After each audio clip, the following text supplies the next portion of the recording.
n'importe quoi. Et quand tu... Souvent, puisqu'ils ont l'argent, il est élu dans tous ces postes. Et qui vont être ces électeurs ou encore demain des élus dont on ne connaît pas les cahiers des charges, donc on ne connaît pas leurs percussions, leur intelligence, ces femmes, enfants, héritiers et héritages. Nos points de vue comme politique, comme UDPS, comme acteur politique, il n'est pas de ceux qui ne sont ni politiques, puisque dans la pratique, le journaliste est un acteur de la société civile. C'est de la presse qui sont allés.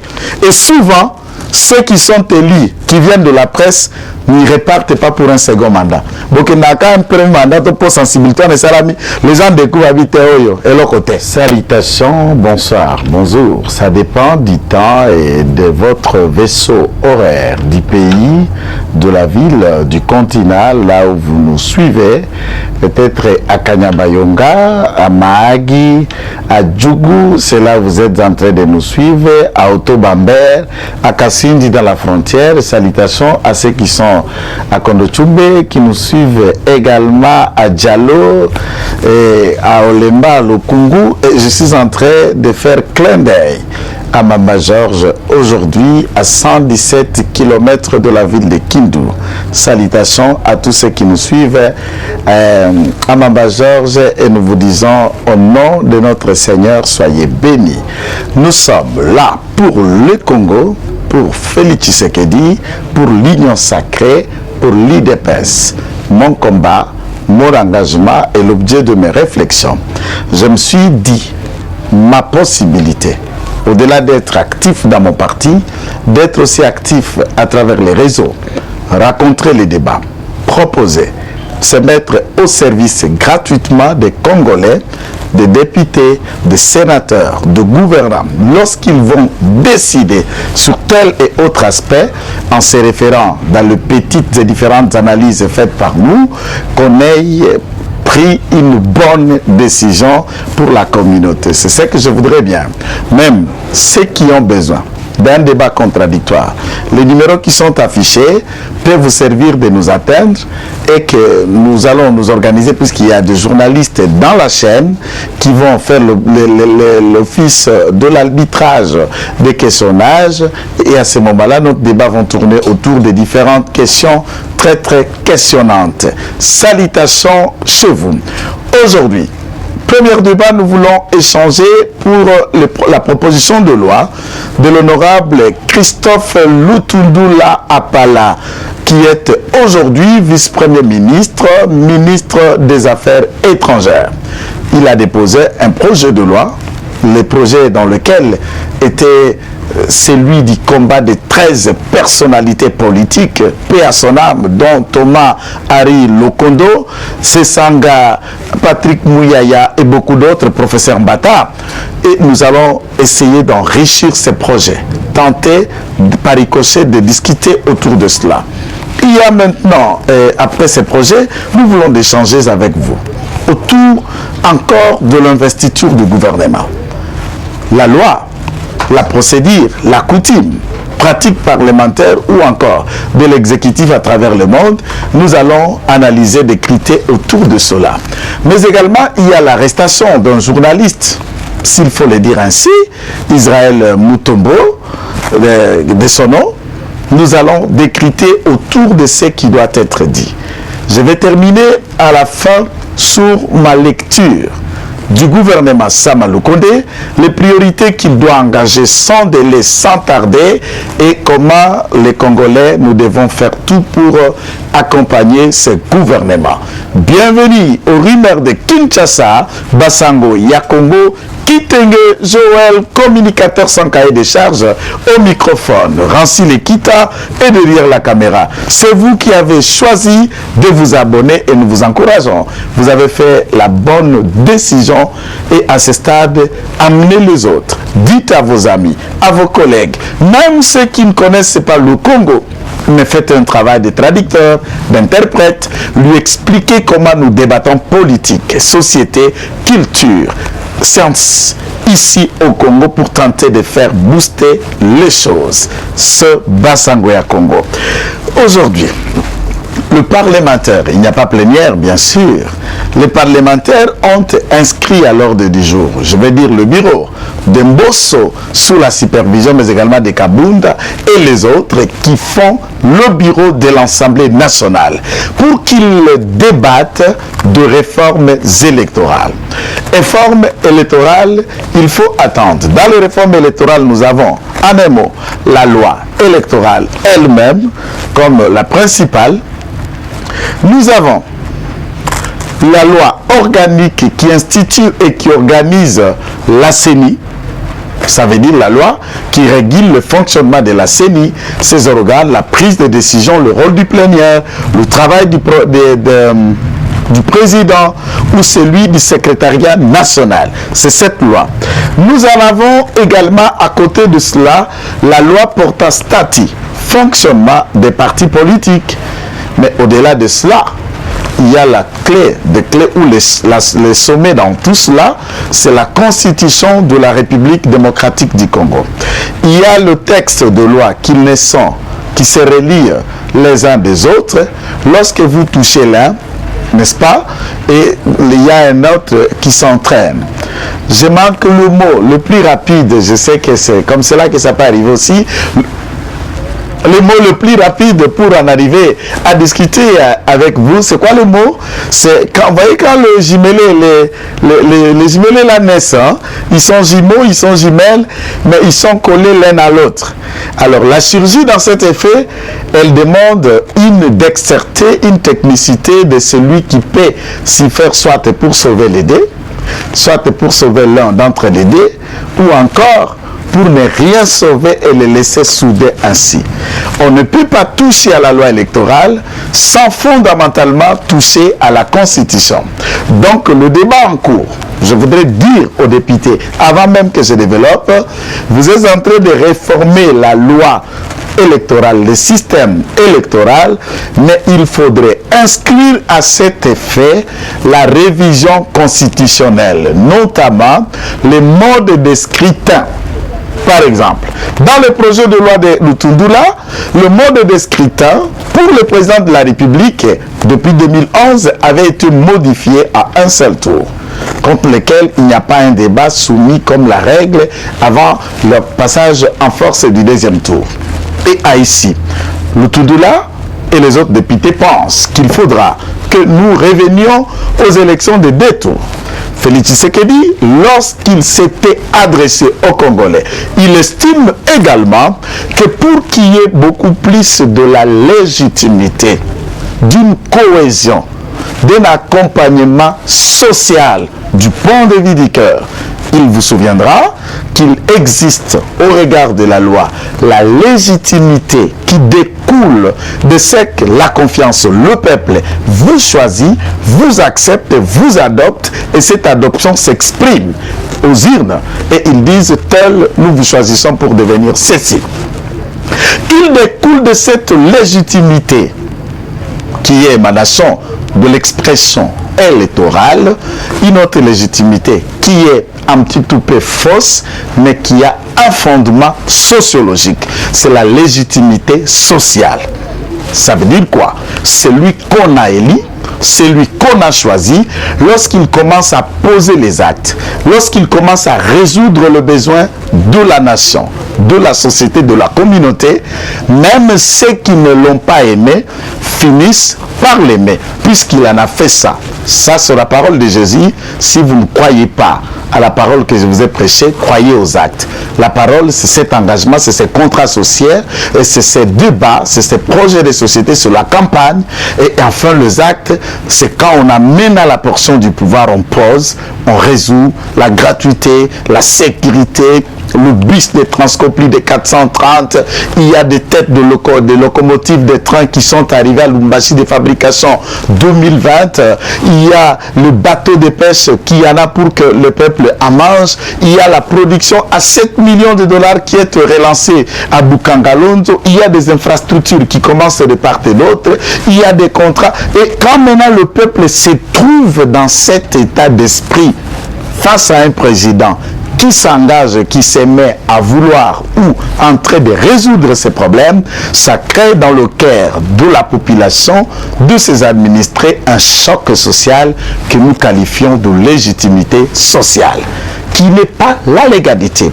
Alors, de l'aspect légalité, il en découle maintenant que pour qu'il y ait cette réforme profonde, la loi mère, ça veut dire la Constitution doit être revue dans ses dispositions. Ici, moi, je vise combien de dispositions? Par exemple, vous prenez note, l'article 10 sur la nationalité et tous ses dépendants. Et ici, il faut réfléchir. J'ai dit, je suis dans l'aspect de loi. Réfléchir à l'idée de Noël Tchani. Réfléchir à mon idée sur celui de congoliser cet aspect tout en ouvrant la fenêtre pour la double nationalité, nos Congolais qui sont en France, à Londres, en Allemagne, partout au Sénégal. Ils sont aussi Congolais, ils sont Sénégalais, ils sont Congolais, ils sont Français. Maintenant, l'accession aux institutions, ou encore la gestion de l'État, doit fixer des limites entre ceux qui bénéficient de leurs avantages en tant que Français, Congolais, Belgo, Congolais et ceux qui le sont seulement Congolais.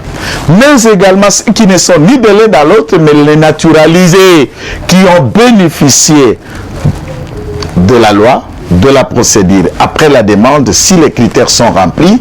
Et à ce moment-là, à travers le monde, il y a des Congolais, des Français d'origine congolaise, il y a des Belges d'origine congolaise, il y a deux Américains d'origine congolaise. Donc, il peut y avoir ici des Congolais d'origine rwandaise, ce n'est pas un débat. Donc, en voulant aimer la nation, en reconnaissant le méfait qu'a fait Kagame et c'est tous les sanguinaires qu'il entoure comme fils du diable, nous n'allons pas jeter l'opprobre sur ceux qui estiment qu'ils peuvent être congolais tout en étant d'origine rwandaise. Mais ce n'est pas le cas. J'en arriverai dans la rubrique où il faut qualifier de X qui ne peut pas être au gouvernement puisqu'il n'est pas congolais. Non.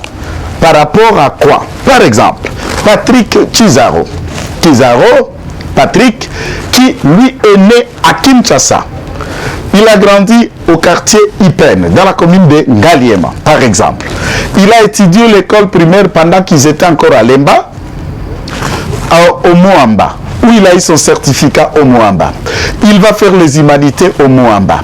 Il termine au Moamba, on l'inscrit à l'Inikin, où il a terminé l'université, dans la faculté de droit au Moamba. Il est aussi ingénieur technique, agronome, il a fait d'autres formations. Mais depuis, j'ai discuté avec ses amis, que ce soit sa sœur et les autres, qui pensent que depuis qu'ils étaient, même avec leurs amis à l'école, à un moment, ils injectaient, ils expliquaient à ses amis comment on salue en Kinyarwanda, comment on joue à Kinyarwanda, comment on prononce tellement Kinyarwanda tout en étant ici, et son père en a été même député. Est-ce qu'à ce stade, allons-nous dire de quelqu'un qui est né ici, mais lorsqu'il naît à Kinshasa, son père était déjà député de la République du Zaïre, notamment le député du Impère? Qu'est-ce qu'il faut dire à cet enfant qui trouve que son père est député national? Et vous le dites qu'il n'est pas congolais. Là, c'est un autre débat. Est-ce qu'en disant cela, nous avons rwandonisé la gestion de l'État au Congo? Il n'en est pas question. Voilà pourquoi la réforme de l'article 10 ne devrait pas être seulement des mots, mais avec des alinéas beaucoup plus clairs.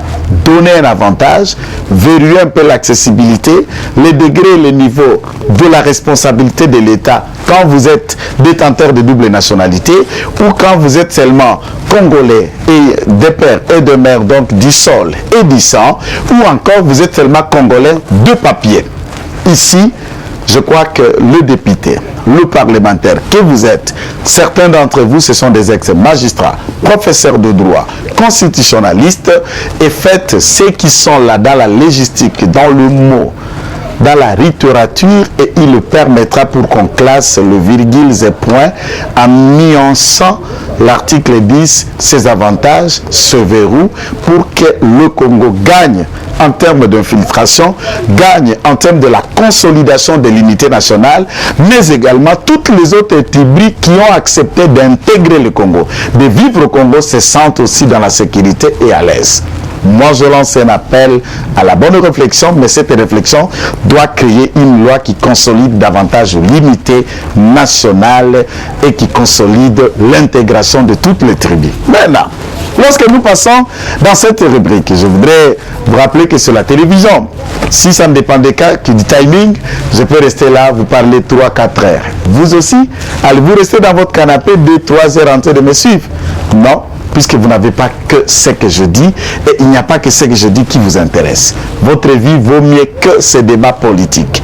Mais s'il faut profiter de ces quelques minutes, réfléchir avec vous, tout en vous laissant à la fenêtre, de proposer, de rencontrer, d'opposer et de donner une autre idée différemment de ce que Kitenge Joël tente de crier haut et fort pour réfléchir, c'est pour le bien-être de nos populations.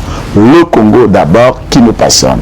Par exemple, l'élection du gouverneur. On dit qu'il faudra que cette fois-ci, l'honorable Lutundu la propose, que le président de la République procède aux nominations de gouverneurs. Moi, je suis d'accord.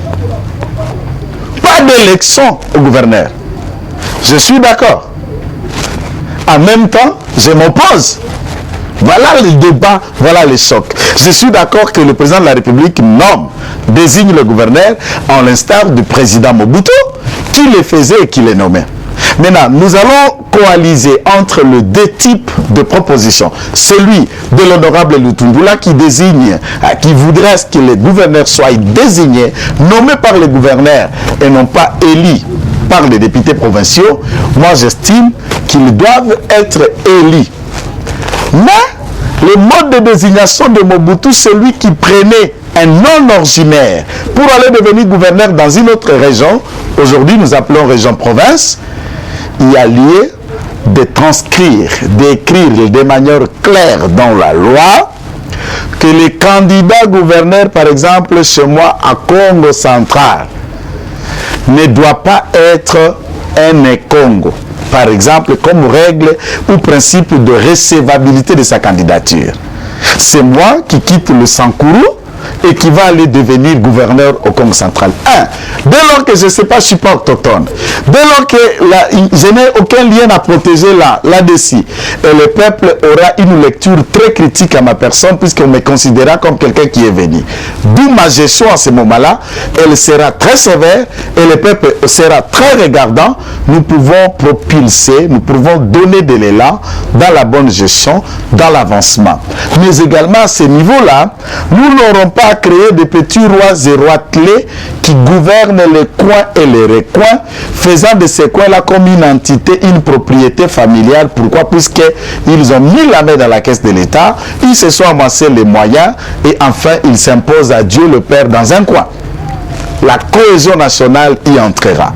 À l'est, notamment au Nord Kivu, nous avons un Congo, un Yombe, un Code, Villa Kinkanda. Vous connaissez ce papa, plusieurs fois gouverneur, et il a été élu même député national de la ville de Goma, le mieux élu, alors qu'il est lui-même du Congo central. Pourquoi? Puisque les originaires du Nord Kivu ont une bonne image de ce papa, d'un bon gestionnaire et des autres. Nous en avons la réponse de l'honorable ou le gouverneur Takizala, qui a été à Congo central, plusieurs fois à l'Équateur. De l'autre côté, même ici à Kinshasa, qui a été un bon gestionnaire alors qu'il est du Grand Bandundu. Donc, moi je crois que ceci va faire débat. Et nous pouvons sauver l'État en lui proposant des lois qui sont bonnes. Même en termes de suppléance, j'insiste, l'honorable Lutundu la pense, que dans son projet de loi, les candidats députés nationaux ne peuvent pas faire plus de 2 mandats.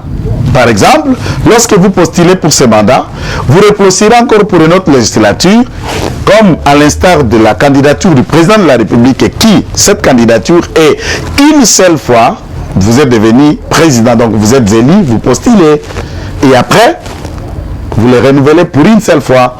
Il veut que ce principe s'applique aussi pour les candidats députés. Vous êtes élu pour un mandat, vous êtes élu pour un second mandat, c'est fini, vous n'y reviendrez plus et d'autres repostulent. Je me dis c'est bien et en même temps vous freinez l'expression démocratique. Il y a des députés comme Delis Sanga comme Mwindo Zang, comme Papa Ari Thomas Lokondo, comme Christophe Lutundu Lapala. Et vous avez la fierté de les avoir comme députés, et vous avez toujours besoin qu'ils reviennent autant qu'ils voudront devenir députés, comme professeur Bata. Vous n'allez pas empêcher les autochtones de Dimbélenge de ne pas se choisir honorable et professeur Bata. Pourquoi? Puisqu'il a déjà été choisi 2 fois. Et à ce moment-là, ils seront face à un autre candidat, mais qui ne sera pas le professeur Bata, qui n'aura pas la même percussion, qui n'aura pas les mêmes idées, le même débat, la même maîtrise du droit constitutionnel. Donc, vous privez le droit de vote à ces peuples en leur mettant, en leur fixant une limite. Mais par contre, moi je crois, dans ce principe, il faut ajouter celui dans lequel aucun candidat ne peut cumuler plusieurs candidatures, donc cumule ou triple de candidatures. Vous êtes candidat député provincial, candidat député national, candidat président de la République, candidat sénateur, candidat n'importe quoi. Et quand souvent, puisqu'ils ont l'argent, il est lié dans tous ces postes. Et qui vont être ces électeurs ou encore demain des élus dont on ne connaît pas les cahiers des charges, donc on ne connaît pas leur percussion, leur intelligence, ces femmes, enfants, héritiers et héritages.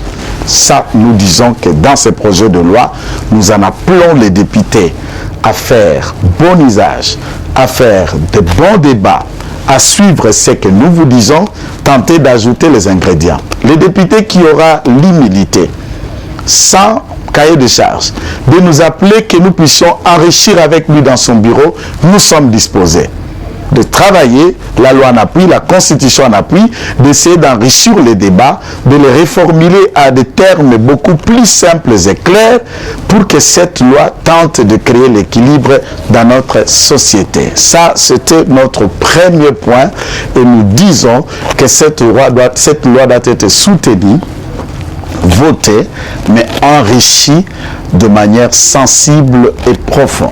Il y a des points dont nous ne sommes pas d'accord de mon point de vue. Il y a d'autres points qui sont encourageants, mais qui doivent être retravaillés, enrichis ou éliminer certains alinéas proposés par l'honorable Lutundula, en ajouter ce que nous disons et en racontant aussi d'autres aspects que Fayoulou et les autres proposent dans la dite réforme électorale. Mais dans vos réformes, ne touchez pas à la machine à voter. Moi, je suis partisan de la machine à voter, puisque, à l'instar de la démonstration que Nanga en a fait à l'Assemblée nationale, vous démontrant qu'à une pointure, donc on peut pointer et faire l'ensemble des élections présidentielles, députation nationale, provinciale, locale, législative, chef de quartier, chef de rue. Au même moment, un bulletin sort déjà avec des pointilles et il y a un dépouillement, il y a un décomptage, il y a encore les centres de repliement, de collecte de données, ainsi de suite. Et à quelque temps, on a les résultats de tout. Mais si telle est l'innovation, si nous sommes à l'ère de la nouvelle technologie, le problème, ce n'est pas la machine. Le problème, c'est des hommes qui pilotent la machine, donc les animateurs de la CENI. Si nous pouvons choisir des hommes moralement corrects, s'ils peuvent être consciencieux où il n'y a pas la fraude, le clientélisme et tout doit être fait. Vous êtes zéli, vous êtes zéli. En quoi la machine est mauvaise? Je suis de ceux qui pensent que toute réforme ne doit pas viser à écarter cet outil. Nous pouvons reculer encore davantage. Par mon expérience à la CENI, par le temps que j'ai eu à travailler dans la CENI, par la manière dont je connais cette machine, je vous dis, ne touchez pas à la machine à voter. Il faudra par contre la rentabiliser, la rendre fiable et la sécuriser même par la loi. Réduire même le temps de résultat, puisqu'avec la machine, le serveur central a toutes les données au même instant que nous votons à travers les autres endroits, sauf dans le coin où nous n'avons pas la connexion Internet ou satellitaire et les réseaux Touraya qui nous aidaient dans les régions les plus éloignées d'en avoir des données, et c'est au plus tard 48 heures on a des éléments. À une semaine, nous aurions de tels résultats. Mais également, c'est de réfléchir pour le PV, puisque chaque témoin envoyé par le candidat ou la liste du parti politique doit être détenteur d'un PV ou contresigner le PV et en rester avec l'exemplaire. Dès lors que les PV doivent être électroniques, est-ce que si les résultats sont électroniques, les PV à remettre aux témoins seront établis manuellement? C'est ça la question. Il faut réfléchir maintenant comment incorporer le PV à des différents nombres de copies à la hauteur des témoins qui sont dans les différents bureaux de vote ou les centres de compilation des résultats électoraux. Il faudra à ces moments-là que ceci soit incorporé. Mais le seuil de représentativité dans la loi électorale ne touchez pas. Ça permet que tout le petit parti mallette s'élimine en laissant l'émergence de grandes formations politiques et nous aurions à décourager tout ce qui vise demain d'avoir 2-3 partis entre vous, femmes, enfants, cousins, et vous formez votre petit parti et le bureau sur le salon. Donc, ça, ce sont des acquis. Tentez de vouloir à ce que la loi portant statut fonctionnement des partis politiques dépolitise la vie et la fonction du député. Ici, au regard de la loi, le député est un bien du parti politique, est un produit dont le parti politique dispose de lui comme il le veut. Ce mandat impératif n'existe pas, il fallait le définir et donner qu'à ce que le député se sente qu'il a un mandat du peuple et non pas le mandat du parti. Ici, le député est entre le mandat du peuple, ceux qui l'ont élu, qui l'ont envoyé pour qu'il les représente, et les partis. Et à ce moment-là, nous avons vécu des déclarations de Kokonyang, des uns des autres. Je suis le député de Kabila, je suis le député de Tshisekedi, je suis le député de Fayoulou ou de cela. Le député n'est pas le député de, comme cela est le cas. Vous êtes le député que Kalamu a élu. La population de Kalamu a désigné pour l'envoyer au Parlement. C'est une hypothèse, un exemple. La population de Moamba a choisi pour l'envoyer au Parlement. Quel est le lien à ce moment-là? Si cela n'est pas fait, nous mettons en conflit entre ce que lui doit faire en respectant ceux qui l'ont élu ou les partis qui est en train de les disposer comme une marchandise, comme un bien propre à eux. Ça, c'est très important et je voudrais dans la loi qu'en un mot, je vais utiliser un mot inapproprié, que le député soit délivré de ces griffes de partis politiques dans le mode d'ordre, dans la gestion, pour que le député agisse comme un élu du peuple. Ici, il est élu du peuple et bien de son parti politique et il est privé de sa liberté, il est privé de ses actions. C'est un élément important qui doit être souligné. À part cela, nous terminons pour analyser le tout dernier point. Israël Moutombo, les gens se posent millénième question. Moi, Kitenge, par exemple, je ne suis pas journaliste. La chaîne qui est avec nous comme partenaire de nos réflexions, de nos débats, en tant que combattant à l'UDPS cadre, je suis communicateur au sein de ces partis, je suis avocat de profession, je suis juriste de formation, je suis communicologue pratiquant, mais je ne fais pas partie d'une corporation de presse quelconque. Nous émettons nos points de vue comme politiques, comme UDPS, comme acteurs politiques. Il n'est pas de ceux qui ne sont ni politiques, puisque dans la pratique, le journaliste est un acteur de la société civile. Lorsque l'excès des ailes vous met dans la peau de faire une lecture politique, de trancher, et tout le monde peut suivre dans la courte vidéo que ce monsieur-là, qui n'était qu'information, qui n'est un monsieur formé comme technicien de laboratoire, laboratin, infirmier, je ne dis même pas hospitalier, infirmier de surcroît. Je ne refuse pas qu'il soit intelligent. Il s'adressait tout droit au président de la République, tout droit aux cadres et autres. Vous ne pouvez pas, journaliste, tenir des propos pour créer une révolte sociale, une désobéissance civique par rapport au couvre-feu. Pour X et pour autres, les lois et les décisions ont un caractère impersonnel. Donc, ici, c'est ce que nous étions en train de dire. Et notre frère se vexe dans l'excès de zèle, dans le surenchère,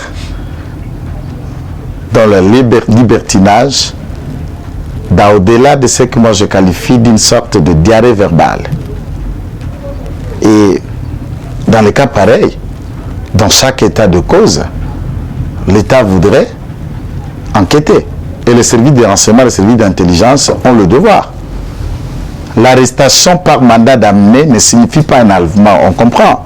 Puisque quand on a été laboratin, quand on a été, je ne sais pas dans quel domaine, et puis on tombe comme cheveux dans la soupe dans la presse, qu'est-ce qu'on connaît des procédures? Les mandats d'amener, on peut vous arrêter quand on veut. Est-ce que quand on fait un organe de presse sur YouTube, tout ça, vous êtes immunisé pour dire qu'il faut vous traiter par quelle immunité puisque vous êtes bénéficiaire de quoi? Et il ne faut pas confondre ici les délits de la presse, comme vous l'imaginez, ou la liberté de la presse, avec l'arrogance de maudire les institutions de la République et les animateurs de les institutions de la République, lui les maudire. Quand nous étions collimateurs ici de quelques billets de banque de Madame Olive, il les maudissait.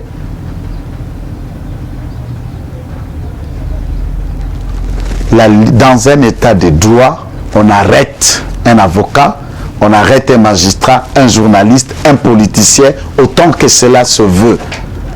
Et l'arrestation n'est pas une étrange dans un état de droit, même dans un état de non de droit qui vous voulez antidémocratique. On en arrête. Mais c'est naturel. Hein?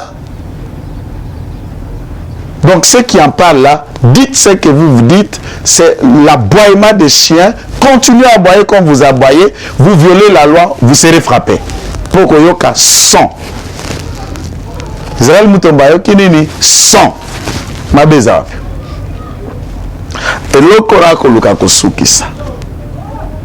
Mabande konyos.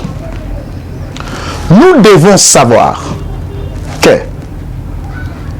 ne profitons pas de la bonté, de la largesse, du bon cœur, du bon pasteur, du président de la République pour prétendre derrière nos plateaux être surdoué, super intelligent, donneur de leçons, sapeur-pompier, pyromane même. Pourquoi? Puisque vous allez crier, oh démocratie, démocratie, libertaire, c'est la liberté d'expression, oh c'est la démocratie, c'est la presse. Mais franchement, mais nous suivons aussi des chaînes à travers le monde, de l'étranger et autres. Hein. Nous savons qu'est-ce que la liberté de la presse. Et quand des tribunaux de presse, c'est des tribunes de presse se transforment à des juges, à des tribunaux. Moi j'en appelle à l'ANER de ne pas être comme Caleb, de ne pas être comme vous l'êtes aujourd'hui, mais de durcir, de créer une dimension entre Caleb et entre ce que vous êtes aujourd'hui. Makelele, la tanga bobengi nganano. PV, oyoki, verbalement bopesi mutu ba remarque. Papa, place ogo kendo ko tepa tepa. Okoli avungule. Soka yoki ta le vungula tabako ganga c'est l'aboiement du chien. S'il a commis une infraction, on va vous mettre au Koirapa, donc au Yaba. Puisque vous cherchez à vous victimiser, combien bateau après ce bakenda plein la politique? Vous en avez fait combien? Quoi? Combien? En 2006, nous connaissons la liste, je ne cite pas votre nom. La liste, il y a des journalistes qui ont été élus. Législative, il y a 2011, nous connaissons la liste, il y a des leaders et après qui ont été élus. Qu'est-ce que vous avez laissé en termes d'héritage de loi là-bas? Néant. Et en 2018, nous connaissons aussi ceux de la presse qui sont allés. Et souvent, ceux qui sont élus, qui viennent de la presse, n'y repartent pas pour un second mandat. Donc, il n'y a qu'un premier mandat pour sensibilité. Les gens découvrent habiter et l'autre côté. Eshima, votre magazine qui bat au rythme de l'actualité. Une réponse à vos besoins en information, un éclairage dans divers domaines. Impartial, documenté, instructif. Eshima au cœur de l'info. Retrouvez la nouvelle édition. Exclusivité. Estache Mouandi, ministre d'État, ministre des Ressources hydrauliques, relève le défi de la libéralisation du secteur de l'électricité. Des actions concrètes. Cap sur la libéralisation de l'électricité. Installation des mandataires ARE et Anser. Fonds Mwinda qui permettra de fournir de l'énergie électrique propre à 15 millions des Congolais. Signature contrat B-Box. plusieurs protocoles d'accord signés dans le cadre de la mise en application de la loi sur l'électricité. Les avancées enregistrées dans les secteurs des ressources hydrauliques et électricité grâce à la vision du ministre d'État Eustache Mouandi représentent un acquis indispensable qui balise le chemin vers l'effectivité de l'amélioration du taux de desserte en eau potable et en électricité. Focus. Payer l'impôt est un devoir civique. Le directeur général de la DGI, Barnabé Mwakadi, sensibilise les assujettis. Dossier Eshima, les épidémies les plus dévastatrices de l'histoire. Nation, le ministre d'État Ribens Mikindo met en valeur les blocs pétroliers et gaziers de la RDC afin de transformer les potentialités en hydrocarbures en véritable richesse. Élection 2023, le compte à rebours de la Senco. À lire également les portraits de Kelly Kunte, journaliste chevronné. Économie, budget 2021, moins ambitieux, plus réaliste. Culture, les tabous de l'inceste. Retrouvez l'intégralité du magazine Eshima dans les kiosques. Eshima Magazine, un nouveau standard d'information.